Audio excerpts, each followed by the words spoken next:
In this video, I'm going to break down whether Afterpay is actually worth using for low-ticket dropshipping. If you're running a store with lower-priced items, you might be wondering if buy now, pay later options like Afterpay make sense, or just cut into your profits. Let's dive in. So here's the deal. Afterpay lets customers split their payments into 4 interest-free installments, which sounds great.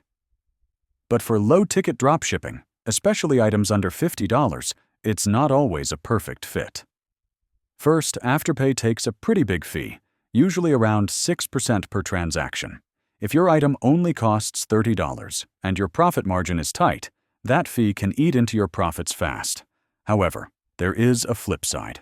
Adding Afterpay can build trust with buyers and might boost your conversion rates, especially if you're targeting younger shoppers who prefer flexible payments. It can also increase the perceived value of your store, even if customers don't always use it. Bottom line, if your margins can handle the fee, it might help. But for ultra-low ticket items, it may not be worth it.